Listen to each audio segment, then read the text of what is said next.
Hola, me complace presentar El fantasma de Canterville por Oscar Wilde en su idioma original. 1. When Mr. Hiram B. Otis, the American minister, bought Canterville Chase, everyone told him he was doing a very foolish thing, as there was no doubt at all that the place was haunted. Indeed, Lord Canterville himself, who was a man of the most punctilious honor, had felt it his duty to mention the fact to Mr. Otis when they came to discuss terms. "We have not cared to live in the place ourselves," said Lord Canterville, "since my grand-aunt, the Dowager Duchess of Bolton, was frightened into a fit from which she never really recovered, by two skeleton hands being placed on her shoulders as she was dressing for dinner. And I feel bound to tell you, Mr. Otis, that the ghost has been seen by several living members of my family, as well as by the rector of the parish, the Reverend Augustus Dampier, who is a fellow of King's College, Cambridge. After the unfortunate accident to the Duchess, none of our younger servants would stay with us, and Lady Canterville often got very little sleep at night in consequence of the mysterious noises that came from the corridor and the library." "My lord," answered the minister, "I will take the furniture and the ghost at a valuation. I have come from a modern country where we have everything that money can buy, and with all our spry young fellows painting the old world red and carrying off your best actors and prima donnas, I reckon that if there was such a thing as a ghost in Europe, we'd have it at home in a very short time in one of our public museums or on the road as a show." "I fear that the ghost exists," said Lord Canterville, smiling, "though it may have resisted the overtures of your enterprising impresarios. It has been well known for 3 centuries, since 1584 in fact, and always makes its appearance before the death of any member of our family." "Well, so does the family doctor, for that matter, Lord Canterville, but there is no such thing, sir, as a ghost, and I guess the laws of nature are not going to be suspended for the British aristocracy." "You are certainly very natural in America," answered Lord Canterville, who did not quite understand Mr. Otis's last observation. "And if you don't mind a ghost in the house, it is all right. Only you must remember, I warned you." A few weeks after this, the purchase was concluded, and at the close of the season, the minister and his family went down to Canterville Chase. Mrs. Otis, who, as Miss Lucretia R. Tappan of West 53rd Street, had been a celebrated New York belle, was now a very handsome middle-aged woman with fine eyes and a superb profile. Many American ladies, on leaving their native land, adopt an appearance of chronic ill health, under the impression that it is a form of European refinement. But Mrs. Otis had never fallen into this error. She had a magnificent constitution and a really wonderful amount of animal spirits. Indeed, in many respects, she was quite English, and was an excellent example of the fact that we have really everything in common with America nowadays, except, of course, language. Her eldest son, christened Washington by his parents in a moment of patriotism which he never ceased to regret, was a fair-haired, rather good-looking man who had qualified himself for American diplomacy by leading the German at the Newport Casino for 3 successive seasons, and even in London was well known as an excellent dancer. Gardenias and the peerage were his only weaknesses. Otherwise, he was extremely sensible. Miss Virginia E. Otis was a little girl of 15, lithe and lovely as a fawn, and with a fine freedom in her large blue eyes. She was a wonderful Amazon, and had once raced old Lord Bilton on her pony twice round the park, winning by a length and a half just in front of the Achilles statue to the huge delight of the young Duke of Cheshire, who proposed for her on the spot and was sent back to Eton that very night by his guardians in floods of tears. After Virginia came the twins, who were usually called the Stars and Stripes, as they were always getting swished. They were delightful boys, and with the exception of the worthy minister, the only true Republicans of the family. As Canterville Chase is 7 miles from Ascot, the nearest railway station, Mr. Otis had telegraphed for a wagonette to meet them, and they started on their drive in high spirits. It was a lovely July evening, and the air was delicate with the scent of the pine woods. Now and then they heard a wood pigeon brooding over its own sweet voice, or saw, deep in the rustling fern, the burnished breast of the pheasant. Little squirrels peered at them from the beech trees as they went by, and the rabbits scudded away through the brushwood and over the mossy knolls, with their little white tails in the air. As they entered the avenue of Canterville Chase, however, the sky became suddenly overcast with clouds. A curious stillness seemed to hold the atmosphere. A great flight of rooks passed silently over their heads, and before they reached the house, some big drops of rain had fallen. Standing on the steps to receive them was an old woman, neatly dressed in black silk with a white cap and an apron. This was Mrs. Umney, the housekeeper whom Mrs. Otis, at Lady Canterville's earnest request, had consented to keep in her former position. She made them each a low curtsy as they alighted, and said in a quaint, old-fashioned manner, "I bid you welcome to Canterville Chase." Following her, they passed through the fine Tudor hall into the library, a long, low room paneled in black oak, at the end of which was a large stained glass window. Here they found tea laid out for them, and after taking off the wraps, they sat down and began to look around, while Mrs. Umney waited on them. Suddenly, Mrs. Otis caught sight of a dull red stain on the floor just by the fireplace, and quite unconscious of what it really signified, said to Mrs. Umney, "I'm afraid something has been spilt there." "Yes, madam," replied the old housekeeper in a low voice. "Blood has been spilt on that spot." "How horrid!" cried Mrs. Otis. "I don't at all care for bloodstains in a sitting room. It must be removed at once." The old woman smiled and answered in the same low, mysterious voice, "It is the blood of Lady Eleanor de Canterville, who was murdered on that very spot by her own husband, Sir Simon de Canterville, in 1575. Sir Simon survived her 9 years and disappeared suddenly under very mysterious circumstances.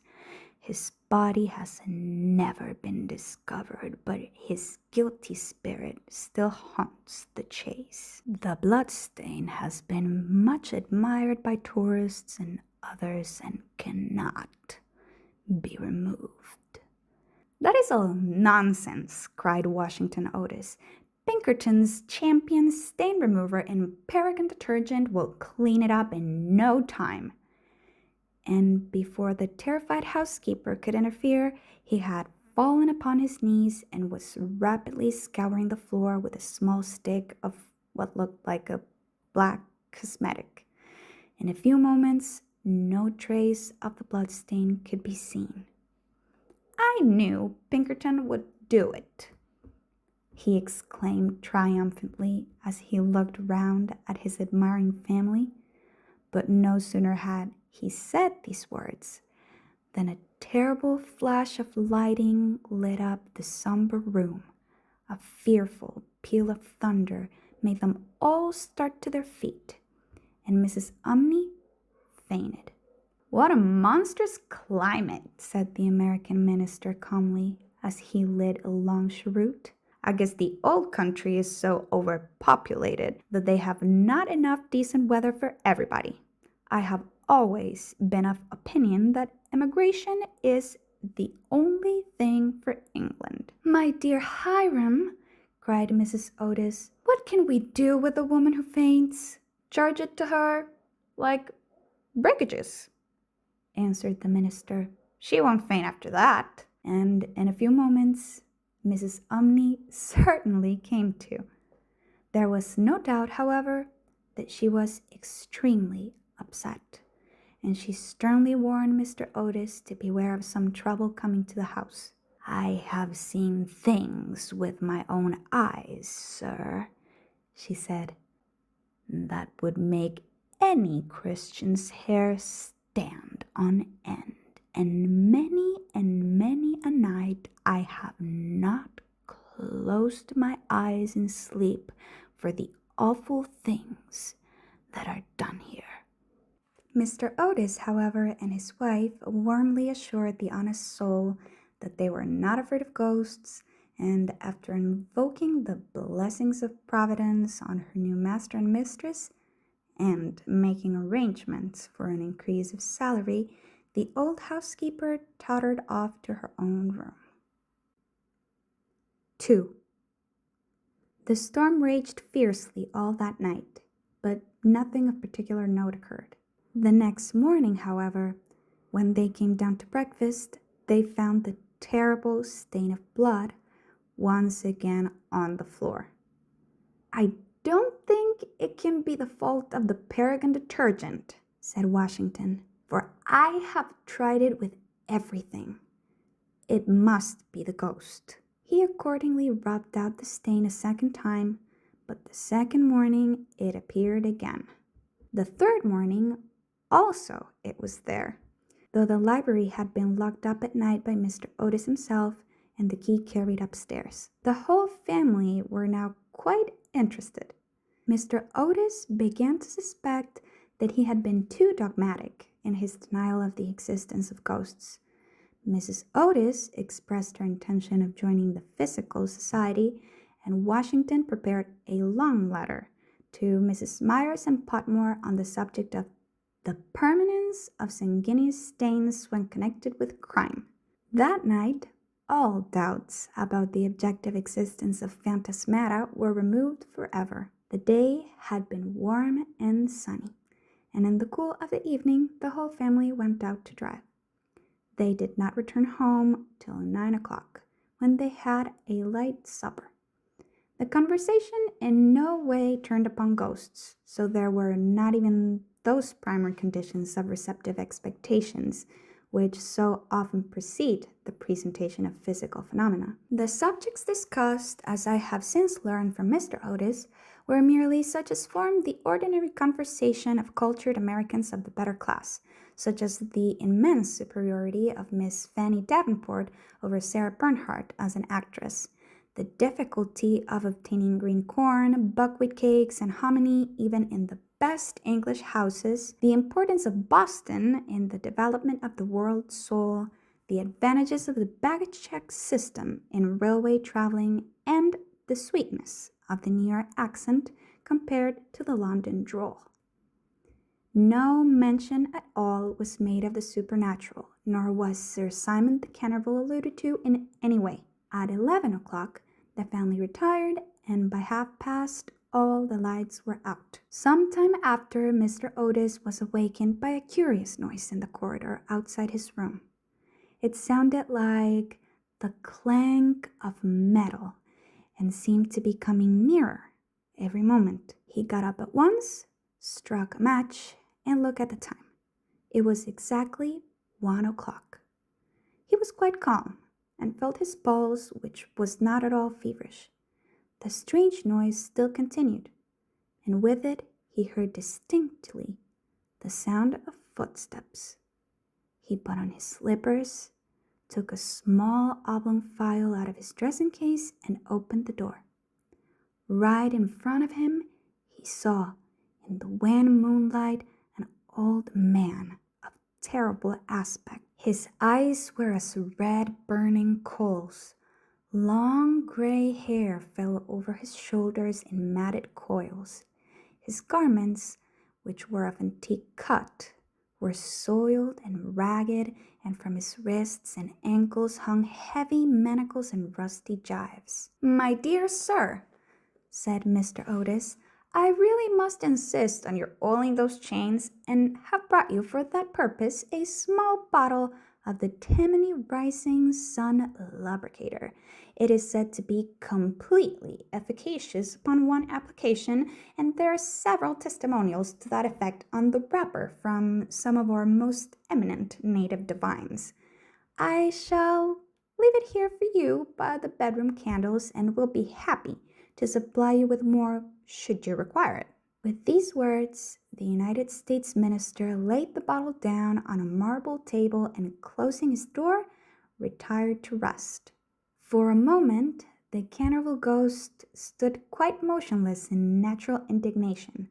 Then, dashing the bottle violently upon the polished floor, he fled down the corridor, uttering hollow groans and emitting a ghastly green light. There was evidently no time to be lost, so hastily adopting the fourth dimension of space as a means of escape, he vanished through the wainscoting, and the house became quite quiet. On reaching a small secret chamber in the left wing, he leaned up against a moonbeam to recover his breath, and began to try and realize his position. Never in a brilliant and uninterrupted career of 300 years had he been so grossly insulted. He thought of the Dowager Duchess, whom he had frightened into a fit as she stood before the glass in her lace and diamonds; of the 4 housemaids who had gone into hysterics when he merely grinned at them through the curtains on one of the spare bedrooms; of the rector of the parish, whose candle he had blown out as he was coming late one night from the library, and who had been under the care of Sir William Gall ever since, a perfect martyr to nervous disorders; and of old Madame de Tremouliac, who, having wakened up one morning early and seen a skeleton seated in an armchair by the fire reading her diary, had been confined to her bed for 6 weeks with an attack of brain fever, and on her recovery had become reconciled to the church and broken off her connection with that notorious skeptic, Monsieur de Voltaire. He remembered the terrible night when the wicked Lord Canterville was found choking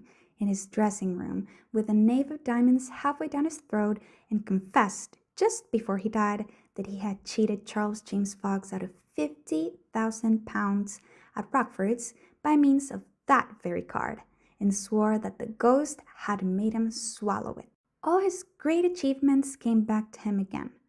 From the butler who had shot himself in the pantry because he had seen a green hand tapping at the window pane, to the beautiful Lady Stutfield who was always obliged to wear a black velvet band round her throat to hide the mark of 5 fingers burnt upon her white skin, and who drowned herself at last in the carp pond at the end of the King's Walk. With the enthusiastic egotism of the true artist, he went over his most celebrated performances and smiled bitterly to himself as he recalled to mind his last appearance as Red Reuben, or the Strangled Babe, his debut as Gaunt Gibeon, the bloodsucker of Bexley Moor, and the furore he had excited one lovely June evening by merely playing ninepins with his own bones upon the lawn tennis ground. And after all this, some wretched modern Americans were to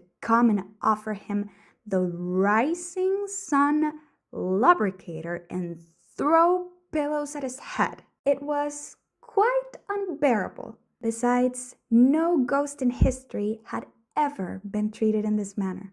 Accordingly, he determined to have vengeance, and remained till daylight in an attitude of deep thought. 3. The next morning, when the Otis family met at breakfast, they discussed the ghost at some length. The United States minister was naturally a little annoyed to find that his present had not been accepted. "I have no wish," he said, to do the ghost any personal injury, and I must say that considering the length of time he has been in the house, I don't think it is at all polite to throw pillows at him. A very just remark at which, I'm sorry to say, the twins burst into shouts of laughter. Upon the other hand, he continued, if he really declines to use the rising sun lubricator, we shall have to take his chains from him. It would be quite impossible to sleep with such a noise going on outside the bedrooms. For the rest of the week, however, they were undisturbed, the only thing that excited any attention being the continual renewal of the bloodstain on the library floor. This certainly was very strange, as the door was always locked at night by Mr. Otis and the windows kept closely barred. The chameleon-like color, also, of the stain excited a good deal of comment. Some mornings it was a dull, almost Indian red, then it would be vermilion, then a rich purple, and once, when they came down for family prayers, according to the simple rites of the Free American Reformed Episcopalian Church, they found it a bright emerald green. These kaleidoscopic changes naturally amused the party very much, and bets on the subject were freely made every evening. The only person who did not enter into the joke was little Virginia, who, for some unexplained reason, was always a good deal distressed at the sight of the bloodstain and very nearly cried the morning it was emerald green. The second appearance of the ghost was on Sunday night. Shortly after they had gone to bed, they were suddenly alarmed by a fearful crash in the hall.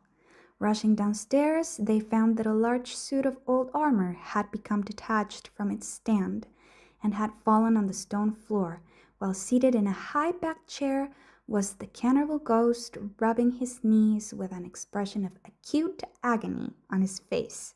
The twins, having brought their pea-shooters with them, at once discharged 2 pallets on him, with that accuracy of aim which can only be attained by long and careful practice on a riding master, while the United States minister covered him with his revolver and called upon him, in accordance with Californian etiquette, to hold up his hands. The ghost started up with a wild shriek of rage and swept through them like a mist, extinguishing Washington Otis's candle as he passed, and so leaving them all in total darkness. On reaching the top of the staircase, he recovered himself and determined to give his celebrated peal of demoniac laughter. This he had on more than one occasion found extremely useful. It was said to have turned Lord Raker's wig grey in a single night, and had certainly made 3 of Lady Canterville's French governesses give warning before their month was up. He accordingly laughed his most horrible laugh, till the old vaulted roof rang and rang again, but hardly had the fearful echo died away when a door opened, and Mrs. Otis came out in a light blue dressing gown. "I am afraid you are far from well," she said, "and have brought you a bottle of Dr. Dobell's tincture. If it is indigestion, you will find it a most excellent remedy." The ghost glared at her in fury, and began at once to make preparations for turning himself into a large black dog, an accomplishment for which he was justly renowned, and to which the family doctor always attributed the permanent idiocy of Lord Canterville's uncle, the Honourable Thomas Horton. The sound of approaching footsteps, however, made him hesitate in his fell purpose, so he contented himself with becoming faintly phosphorescent and vanished, with a deep churchyard groan, just as the twins had come up to him. On reaching his room, he entirely broke down and became a prey to the most violent agitation. The vulgarity of the twins and the gross materialism of Mrs. Otis were naturally extremely annoying, but what really distressed him most was that he had been unable to wear the suit of mail. He had hoped that even modern Americans would be thrilled by the sight of a spectre in armor, if for no more sensible reason, at least out of respect for their natural poet Longfellow, over whose graceful and attractive poetry he himself had willed away many a weary hour when the Cantervilles were up in town. Besides, it was his own suit. He had worn it with great success at the Kenilworth tournament, and had been highly complimented on it by no less a person than the Virgin Queen herself. Yet, when he had put it on, he had been completely overpowered by the weight of the huge breastplate and steel casque, and had fallen heavily on the stone pavement, barking both his knees severely and bruising the knuckles of his right hand. For some days after this, he was extremely ill and hardly stirred out of his room at all, except to keep the bloodstain in proper repair. However, by taking great care of himself, he recovered and resolved to make a third attempt to frighten the United States minister and his family. He selected Friday, August 17th for his appearance and spent most of that day in looking over his wardrobe, ultimately deciding in favor of a large slouched hat with a red feather, a winding sheet frilled at the wrists and neck, and a rusty dagger. Towards evening, a violent storm of rain came on, and the wind was so high that all the windows and doors in the old house shook and rattled. In fact, it was just such weather as he loved. His plan of action was this. He was to make his way quietly to Washington Otis's room, gibber at him from the foot of the bed, and stab himself 3 times in the throat to the sound of low music. He bore Washington a special grudge, being quite aware that it was he who was in the habit of removing the famous Canterville bloodstain by means of Pinkerton's Paragon detergent. Having reduced the reckless and foolhardy youth to a condition of abject horror, he was then to proceed to the room occupied by the United States minister and his wife, and there to place a clammy hand on Mrs. Otis's forehead while he hissed into her trembling husband's ear the awful secrets of the charnel house. With regard to little Virginia, he had not quite made up his mind. She had never insulted him in any way and was pretty and gentle. A few hollow groans from the wardrobe, he thought, would be more than sufficient, or if that failed to wake her, he might grapple at the counterpane with palsy-twitching fingers. As for the twins, he was quite determined to teach them a lesson. The first thing to be done was, of course, to sit up on their chests so as to produce the stifling sensation of nightmare. Then, as their beds were quite close to each other, to stand between them in the form of a green, icy cold corpse till they became paralyzed with fear, and finally to throw off the winding sheet and crawl round the room with white bleached bones and one rolling eyeball, in the character of Dumb Daniel, or the Suicide Skeleton, a role in which he had on more than one occasion produced a great effect, and which he considered quite equal to his famous part of Martin the Maniac or the Masked Mystery. At 10:30 he heard the family going to bed. For some time he was disturbed by wild shrieks of laughter from the twins, who, with the light-hearted gaiety of schoolboys, were evidently amusing themselves before they retired to rest. But at 11:15 all was still, and as midnight sounded he sallied forth. The owl beat against the window panes, the raven croaked from the old yew tree, and the wind wandered moaning round the house like a lost soul. But the Otis family slept unconscious of their doom, and high above the rain and storm he could hear the steady snoring of the minister from the United States.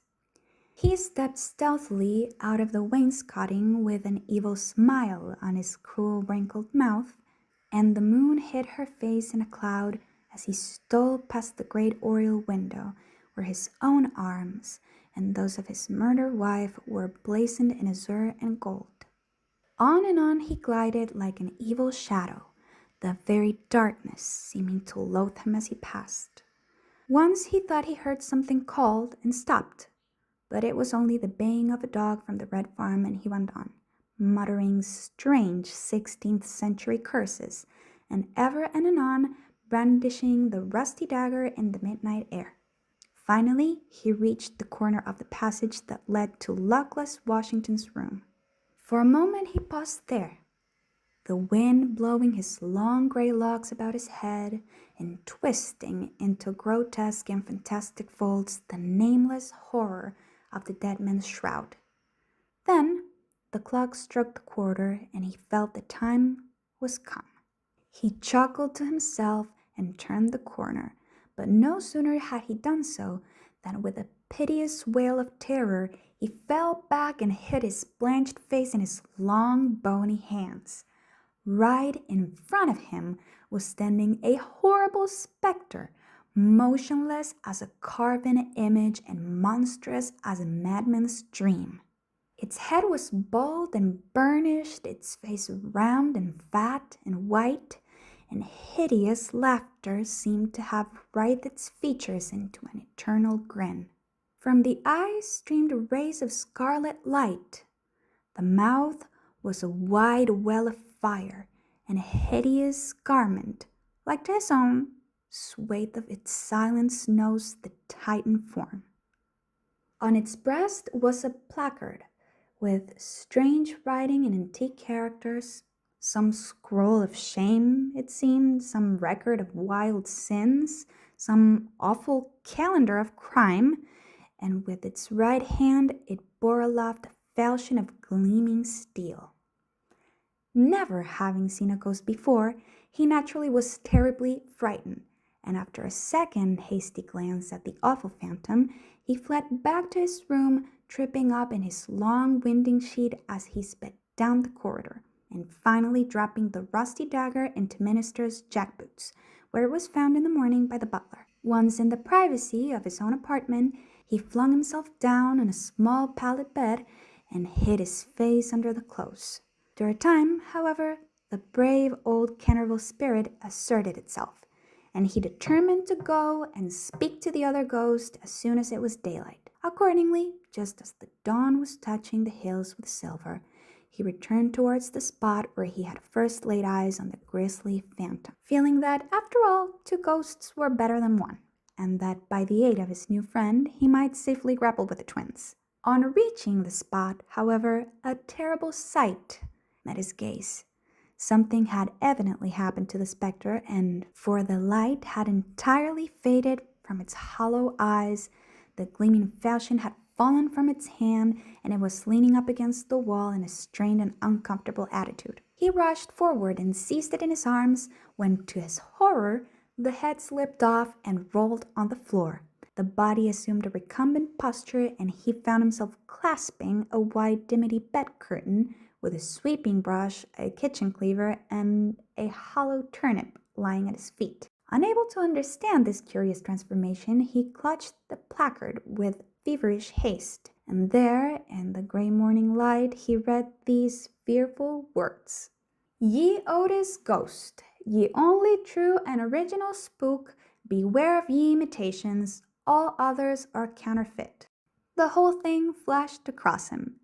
He had been tricked, foiled, and outwitted. The old Canterville look came into his eyes. He ground his toothless gums together, and raising his withered hands high above his head, swore accordingly to the picturesque phraseology of the antique school, that when Chanticleer had sounded twice his merry horn, deeds of blood would be wrought, and murder walk abroad with silent feet. Hardly had he finished this awful oath when, from the red-tiled roof of a distant homestead, a cock crew.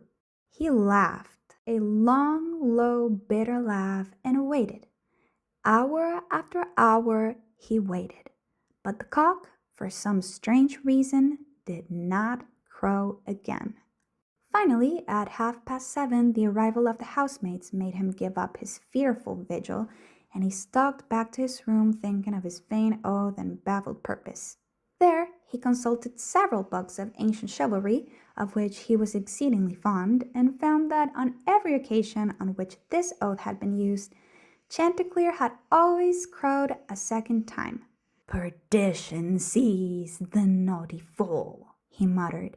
"I have seen the day when with my stout spear I would have run him through the gorge and made him crow for me and 'tweren death," and then retired to a comfortable lead coffin and stayed there till evening. 4. The next day the ghost was very weak and tired. The terrible excitement of the last 4 weeks was beginning to have its effect. His nerves were completely shattered, and he started at the slightest noise. For 5 days he kept his room, and at last made up his mind to give up the point of the bloodstain on the library floor. If the Otis family did not want it, they clearly did not deserve it. They were evidently people on a low material plane of existence and quite incapable of appreciating the symbolic value of sensuous phenomena. The question of phantasmic apparitions and the development of astral bodies was of course quite a different matter and really not under his control. It was his solemn duty to appear in the corridor once a week and to gibber from the large oriel window on the first and third Wednesdays in every month, and he did not see how he could honorably escape from his obligations. It is quite true that his life had been very evil, but upon the other hand, he was most conscientious in all things connected with the supernatural. For the next 3 Saturdays accordingly, he traversed the corridors as usual between midnight and 3 o'clock, taking every possible precaution against being either heard or seen.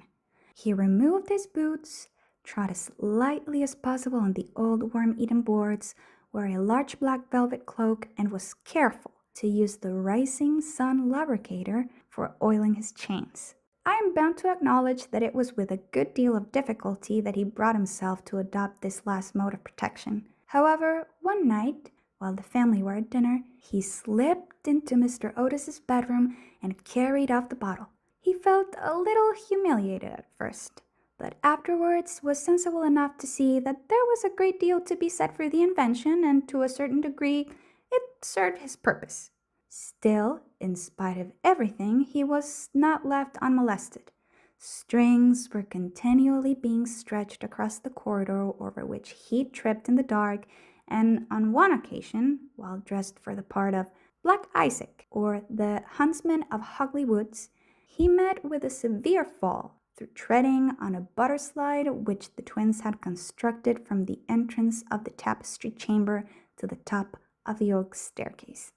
This last insult so enraged him that he resolved to make one final effort to assert his dignity and social position, and determined to visit the insolent young Etonians the next night in his celebrated character of Reckless Rupert, or the Headless Earl. He had not appeared in this disguise for more than 70 years. In fact, not since he had so frightened pretty Lady Barbara Modish by means of it that she suddenly broke off her engagement with the present Lord Canterville's grandfather, and ran away to Gretna Green with handsome Jack Castletown, declaring that nothing in the world would induce her to marry into a family that allowed such a horrible phantom to walk up and down the terrace at twilight. Poor Jack was afterwards shot in a duel by Lord Canterville on Wandsworth Common, and Lady Barbara died of a broken heart at Tunbridge Wells before the year was out. So, in every way, it had been a great success. It was, however, an extremely difficult make-up, if I may use such a theatrical expression in connection with one of the greatest mysteries of the supernatural, or, to employ a more scientific term, the higher natural world, and it took him fully 3 hours to make his preparations. At last, everything was ready, and he was very pleased with his appearance. The big leather riding boots that went with the dress were just a little too large for him, and he could only find one of the 2 horse pistols, but on the whole he was quite satisfied, and at 1:15 he glided out of the wainscoting and crept down the corridor. On reaching the room occupied by the twins, which I should mention was called the Blue Bed Chamber on account of the color of its hangings, he found the door just ajar. Wishing to make an effective entrance, he flung it wide open when a heavy jug of water fell right down on him, wetting him to the skin and just missing his left shoulder by a couple of inches. At the same moment, he heard stifled shrieks of laughter proceeding from the 4-post bed. The shock to his nervous system was so great that he fled back to his room as hard as he could go, and the next day he was laid up with a severe cold. The only thing that at all consoled him in the whole affair was the fact that he had not brought his head with him, for had he done so, the consequences might have been very serious. He now gave up all hope of ever frightening this rude American family, and contented himself, as a rule, with creeping about the passages in list slippers with a thick red muff around his throat for fear of draughts, and a small arquebus in case he should be attacked by the twins. The final blow he received occurred on the 19th of September. He had gone downstairs to the great entrance hall, feeling sure that there, at any rate, he would be quite unmolested, and was amusing himself by making satirical remarks on the large Saroni photographs of the United States minister and his wife, which had now taken the place of the Canterville family pictures. He was simply but neatly clad in a long shroud, spotted with churchyard mold, had tied up his jaw with a strip of yellow linen, and carried a small lantern and a sexton's spade. In fact, he was dressed for the character of Jonas the Graveless, or the corpse snatcher of Chertsey Barn, one of his most remarkable impersonations, and one which the Cantervilles had every reason to remember, as it was the real origin of their quarrel with their neighbor Lord Rufford. It was about 2:15 in the morning, and as far as he could ascertain, no one was stirring. As he was strolling towards the library, however, to see if there were any traces left of the bloodstain, suddenly there leaped out on him from a dark corner 2 figures, who waved their arms wildly above their heads and shrieked out "Boo!"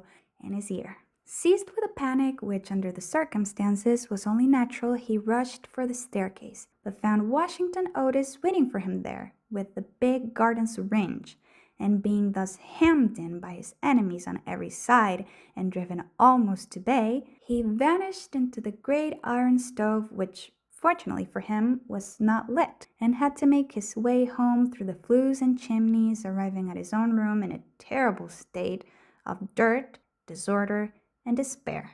After this, he was not seen again on any nocturnal expedition. The twins lay in wait for him on several occasions, and strewed the passages with nutshells every night, to the great annoyance of their parents and the servants, but it was of no avail. It was quite evident that his feelings were so wounded that he would not appear. Mr. Otis consequently resumed his great work on the history of the Democratic Party, on which he had been engaged for some years.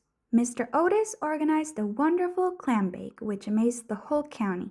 The boys took to lacrosse, euchre, poker, and other American national games, and Virginia rode about the lanes on her pony, accompanied by the young Duke of Cheshire, who had come to spend the last week of his holidays at Canterville Chase. It was generally assumed that the ghost had gone away, and in fact, Mr. Otis wrote a letter to that effect to Lord Canterville, who, in reply, expressed his great pleasure at the news, and sent his best congratulations to the minister's worthy wife. The Otises, however, were deceived, for the ghost was still in the house, and though now almost an invalid, was by no means ready to let matters rest, particularly as he heard that among the guests was the young Duke of Cheshire, whose grand-uncle, Lord Francis Stilton, had once bet 100 guineas with Colonel Carberry that he would play dice with the Canterville Ghost, and was found the next morning lying on the floor of the card-room in such a helpless, paralytic state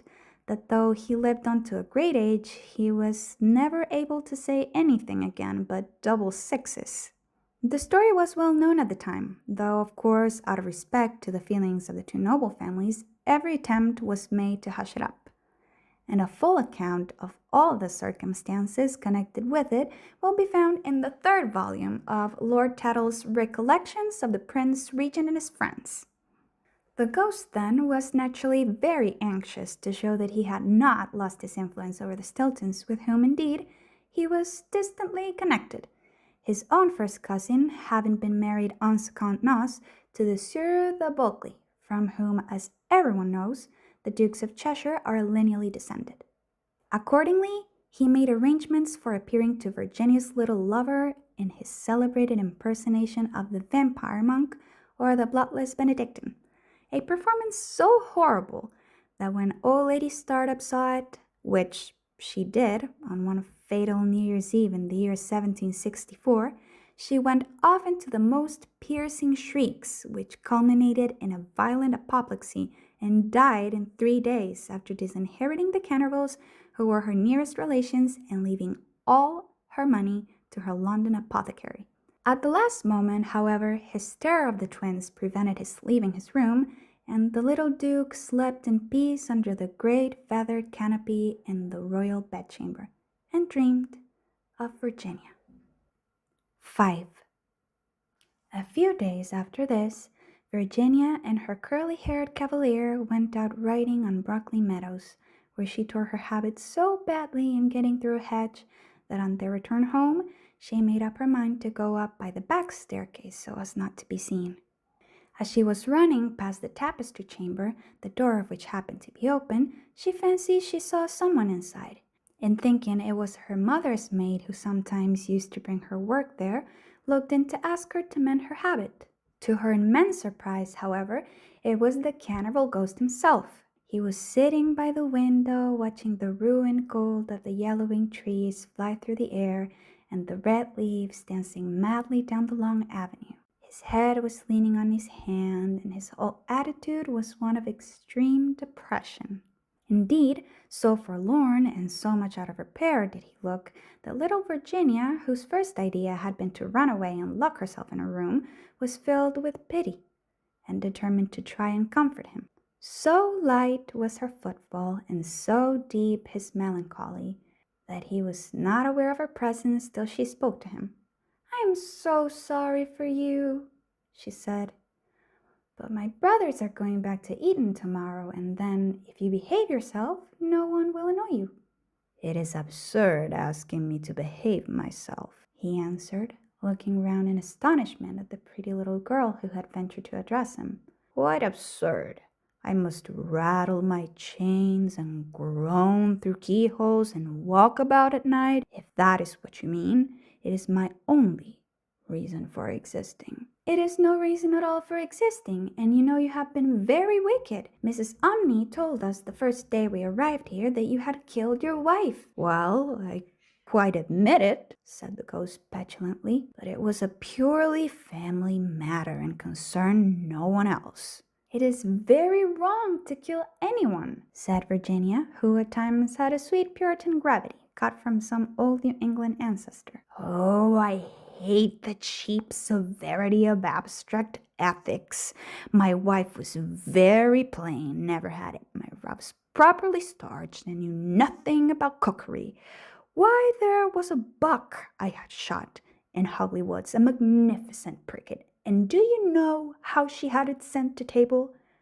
However, it is no matter now, for it is all over, and I don't think it was very nice of her brothers to starve me to death, though I did kill her." "Starve you to death? Oh, Mr. Ghost, Sir Simon, are you hungry? I have a sandwich in my case. Would you like it?" "No, thank you.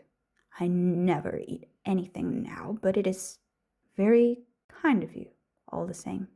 And you're much nicer than the rest of your horrid, rude, vulgar, dishonest family." "Stop!" cried Virginia, stamping her foot. "It is you who are rude and horrid and vulgar, and as for dishonesty, you know, you stole the paints out of my box to try and furbish up that ridiculous bloodstain in the library. First, you took all my reds, including the vermilion, and I couldn't do any more sunsets. Then you took the emerald green and the chrome yellow, and finally I had nothing left but indigo and Chinese white, and could only do moonlight scenes, which are always depressing to look at and not at all easy to paint. I never told on you, though I was very much annoyed, and it was most ridiculous, the whole thing, for who ever heard of emerald green blood?" "Well, really," said the ghost rather meekly, "what was I to do? It is a very difficult thing to get real blood nowadays, and as your brother began it all with his Paragon detergent, I certainly saw no reason why I should not have your paints. As for color, that is always a matter of taste. The Cantervilles have blue blood, for instance, the very bluest in England, but I know you Americans don't care for things of this kind. You know nothing about it, and the best thing you can do is to emigrate and improve your mind. My father will be only too happy to give you a free passage, and though there is a heavy duty on spirits of every kind, there will be no difficulty about the custom house, as the officers are all Democrats. Once in New York, you are sure to be a great success. I know lots of people there who would give $100,000 to have a grandfather, and much more than that to have a family ghost. I don't think I should like America. I suppose because we have no ruins and no curiosities, said Virginia satirically. No ruins, no curiosities, answered the ghost. You have your navy and your manners. Good evening. I will go and ask Papa to get the twins an extra week's holiday. Please don't go, Miss Virginia, he cried. I'm so lonely and so unhappy, and I really don't know what to do. I want to go to sleep, and I cannot. That's quite absurd. You have merely to go to bed and blow the candle. It is very difficult sometimes to keep awake, especially at church, but there is no difficulty at all about sleeping. Why, even babies know how to do that, and they're not very clever.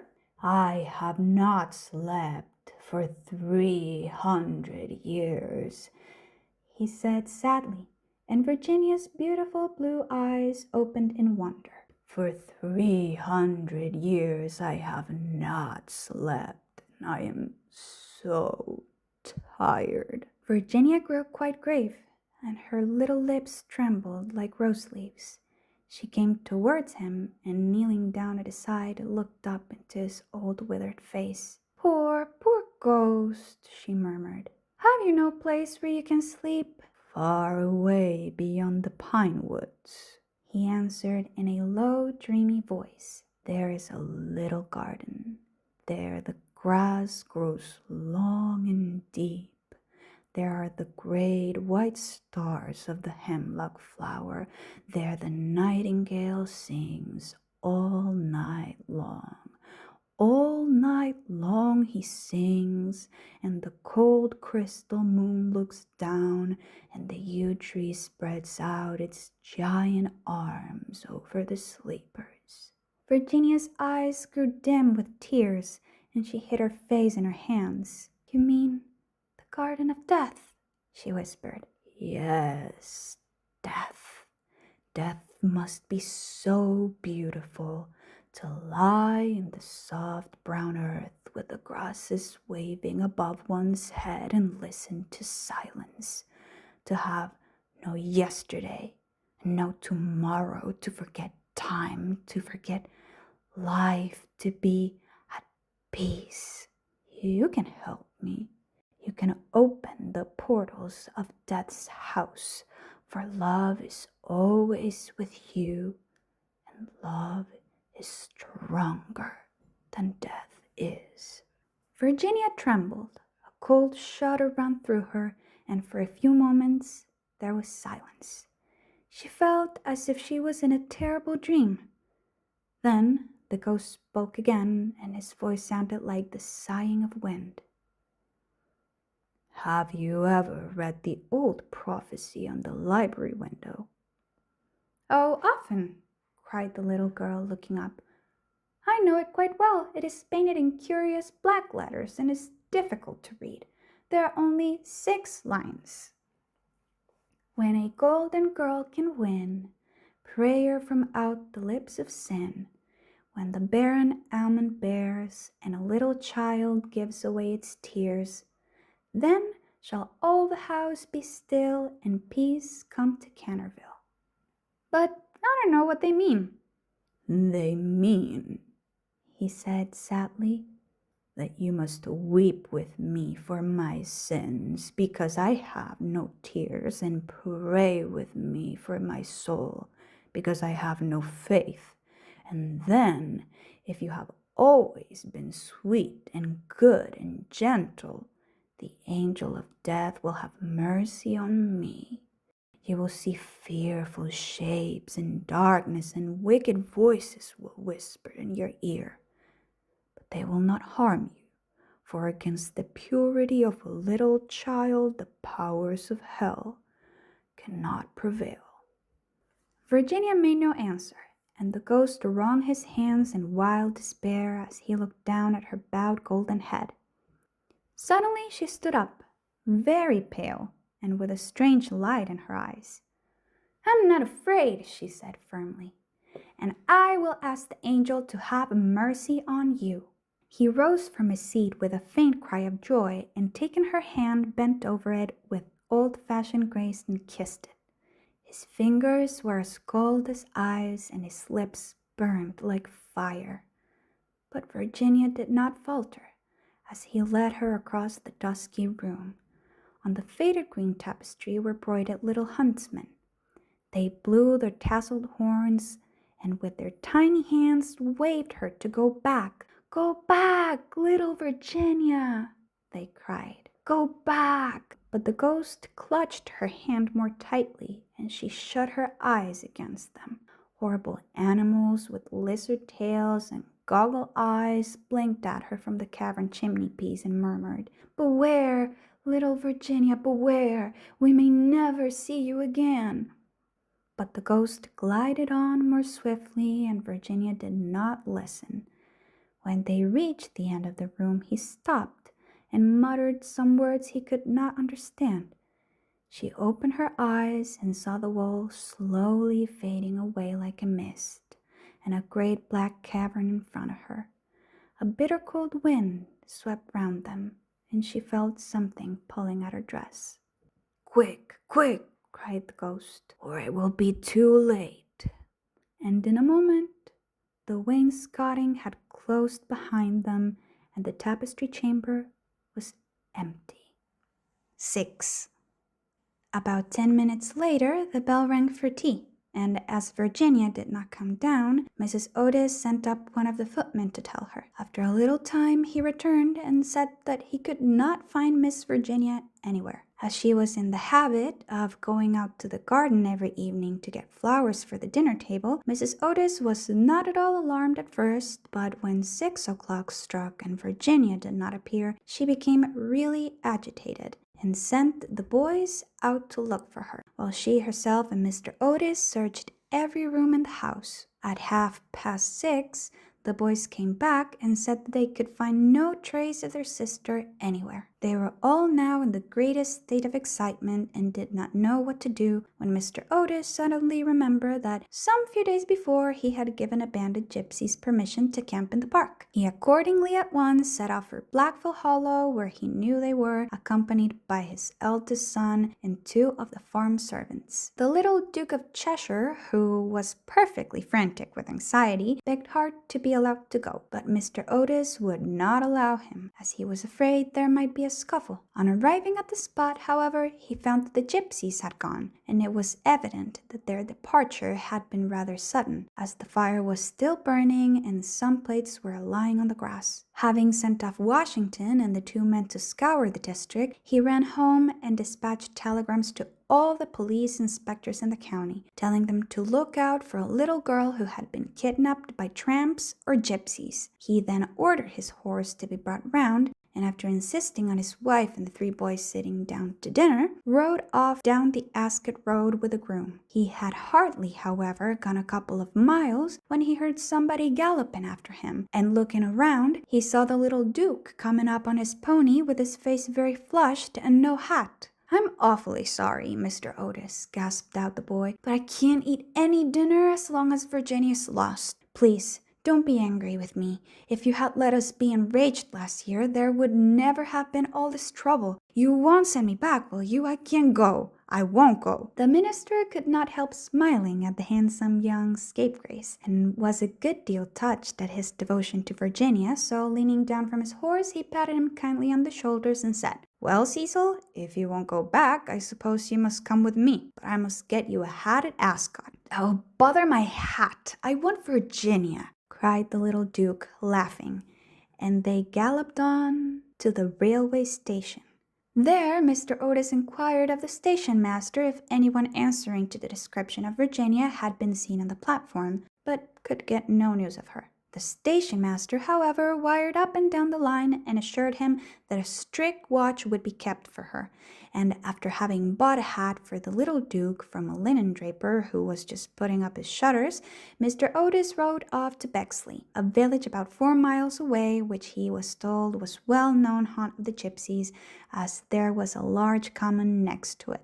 Here they roused up the rural policeman, but could get no information from him, and after riding all over the common, they turned their horses' heads homewards and reached the chase about 11 o'clock, dead tired and almost heartbroken.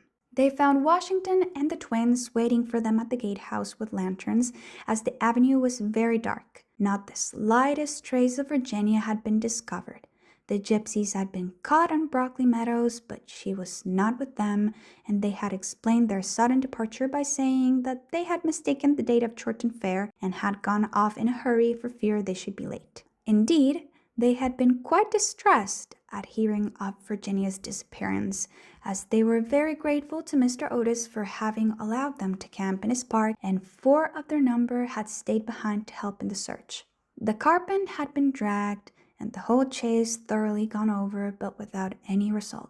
It was evident that for that night at any rate Virginia was lost to them, and it was in a state of the deepest depression that Mr. Otis and the boys walked up to the house, the groom following behind with 2 horses and the pony. In the hall they found a group of frightened servants, and lying on a sofa in the library was poor Mrs. Otis, almost out of her mind with terror and anxiety, and having her forehead bathed with eau de cologne by the old housekeeper. Mr. Otis at once insisted on her having something to eat, and ordered up supper for the whole party. It was a melancholy meal, as hardly anyone spoke, and even the twins were awe-struck and subdued, as they were very fond of their sister. When they had finished, Mr. Otis, in spite of the entreaties of the little Duke, ordered them all to bed, saying that nothing more could be done that night, and that he would telegraph in the morning to Scotland Yard for some detectives to be sent down immediately. Just as they were passing out of the dining room, midnight began to boom from the clock tower, and when the last stroke sounded they heard a crash and a sudden shrill cry. A dreadful peal of thunder shook the house. A strain of unearthly music floated through the air. A panel at the top of the staircase flew back with a loud noise, and out on the landing, looking very pale and white, with a little casket in her hand, stepped Virginia. In a moment they had all rushed up to her. Mrs. Otis clasped her passionately in her arms, the Duke smothered her with violent kisses, and the twins executed a wild war dance round the group. "Good heavens, child, where have you been?"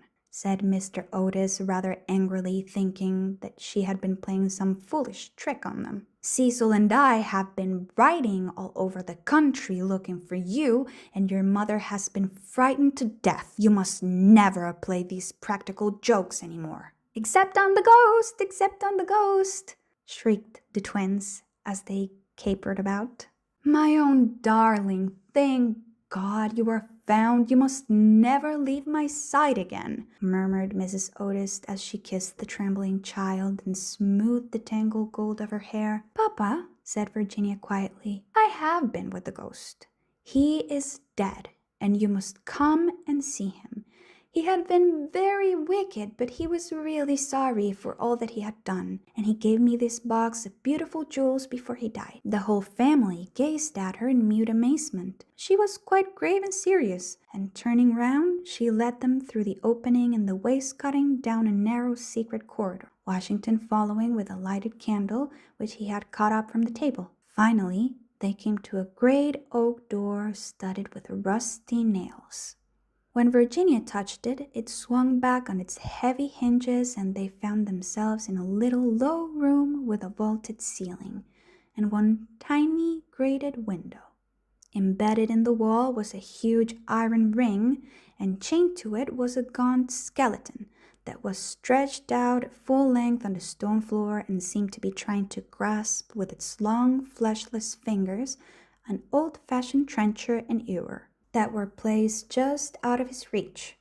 The jug had evidently been once filled with water, as it was covered inside with green mold. There was nothing on the trencher but a pile of dust. Virginia knelt down beside the skeleton and, folding her little hands together, began to pray silently, while the rest of the party looked on in wonder at the terrible tragedy whose secret was now disclosed to them. "Hello!" suddenly exclaimed one of the twins, who had been looking out of the window to try and discover in what wing of the house the room was situated. "Hello! The old withered almond tree has blossomed. I can see the flowers quite plainly in the moonlight."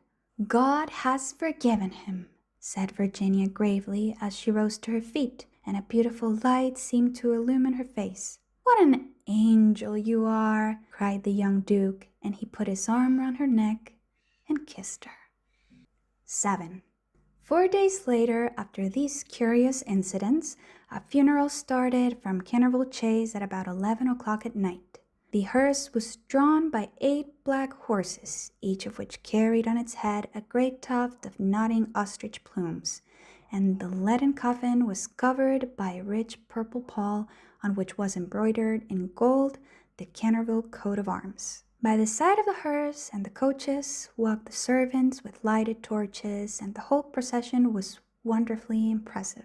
Lord Canterville was the chief mourner, having come up specially from Wales to attend the funeral, and sat in the first carriage along with little Virginia. Then came the United States minister and his wife, then Washington and the 3 boys, and in the last carriage was Mrs. Umney. It was generally felt that as she had been frightened by the ghost for more than 50 years of her life, she had a right to see the last of him. A deep grave had been dug in the corner of the churchyard, just under the old yew tree, and the service was read in the most impressive manner by the Reverend Augustus Dampier.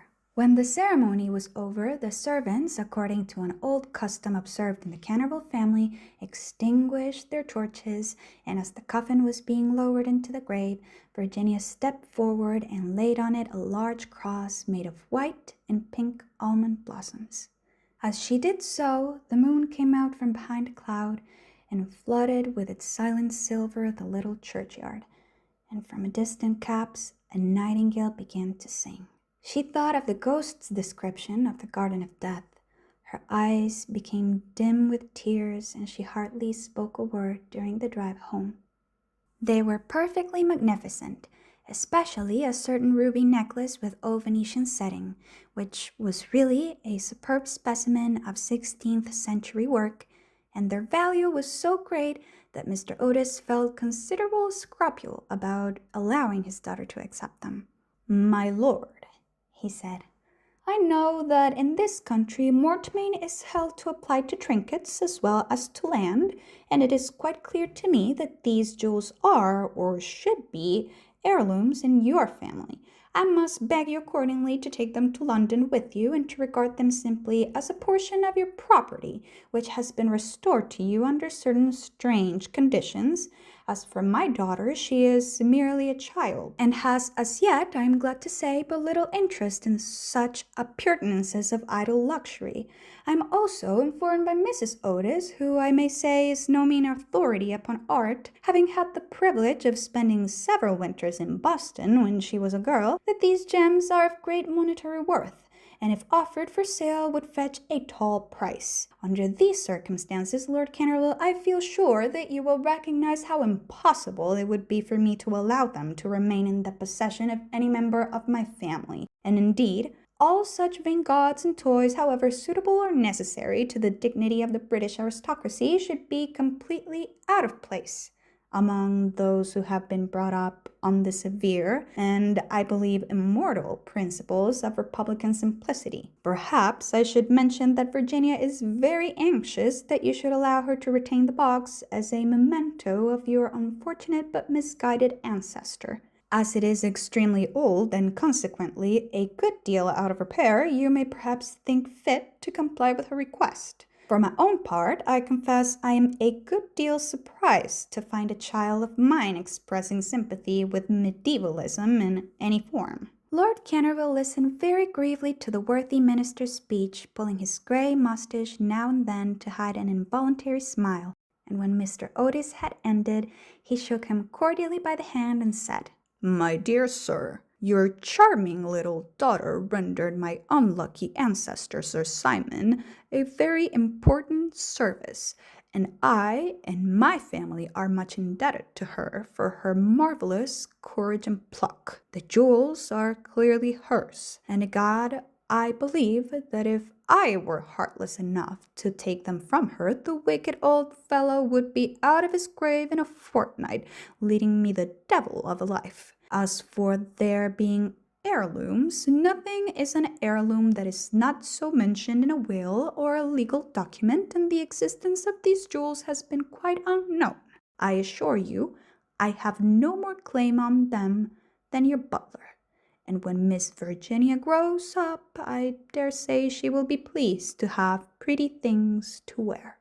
Besides, you forget, Mr. Otis, that you took the furniture and the ghost at a valuation, and anything that belonged to the ghost passed at once into your possession, as whatever activity Sir Simon may have shown in the corridor at night, in point of law he was really dead, and you acquired his property by purchase." Mr. Otis was a good deal distressed at Lord Canterville's refusal, and begged him to reconsider his decision, but the good-natured peer was quite firm, and finally induced the minister to allow his daughter to retain the present the ghost had given her. And when in the spring of 1890 the young Duchess of Cheshire was presented at the Queen's first drawing-room on the occasion of her marriage, her jewels were the universal theme of admiration. For Virginia received the coronet, which is the reward of all good little American girls, and was married to her boy lover as soon as he came of age. They were both so charming, and they loved each other so much that everyone was delighted at the match, except the old Marchioness of Dumbleton, who had tried to catch the Duke for one of her 7 unmarried daughters, and had given no less than 3 expensive dinner parties for that purpose, and, strange to say, Mr. Otis himself. Mr. Otis was extremely fond of the young Duke personally, but theoretically he objected to titles, and, to use his own words, was not without apprehension lest, amid the enervating influences of a pleasure-loving aristocracy, the true principles of republican simplicity should be forgotten. His objections, however, were completely overruled, and I believe that when he walked up the aisle of St. George's, Hanover Square, with his daughter leaning on his arm, there was not a prouder man in the whole length and breadth of England. The Duke and Duchess, after the honeymoon was over, went down to Canterville Chase, and on the day after their arrival they walked over in the afternoon to the lonely churchyard by the pine woods. There had been a great deal of difficulty at first about the inscription on Sir Simon's tombstone, but finally it had been decided to engrave on it simply the initials of the old gentleman's name and the verse from the library window. The Duchess had brought with her some lovely roses, which she strewed upon the grave, and after they had stood by it for some time, they strolled into the ruined chancel of the old abbey. There the Duchess sat down on a fallen pillar, while her husband lay at her feet smoking a cigarette and looking up at her beautiful eyes. Suddenly he threw his cigarette away, took hold of her hand, and said to her, "Virginia, a wife should have no secrets from her husband." "Dear Cecil, I have no secrets from you." "Yes, you have," he answered, smiling. "You have never told me what happened to you when you were locked up with the ghost." "I have never told anyone, Cecil," said Virginia gravely. "I know that, but you might tell me." "Please don't ask me, Cecil. I cannot tell you. Poor Sir Simon. I owe him a great deal. Yes, don't laugh, Cecil, I really do. He made me see what life is, and what death signifies, and why love is stronger than both." The Duke rose and kissed his wife lovingly. "You can have your secret as long as I can have your heart," he murmured. "You have always had that, Cecil." "And you will tell our children someday, won't you?" Virginia blushed. The end. Ese fue El fantasma de Canterville por Oscar Wilde en su idioma original, narrado por mí para usted en su cumpleaños.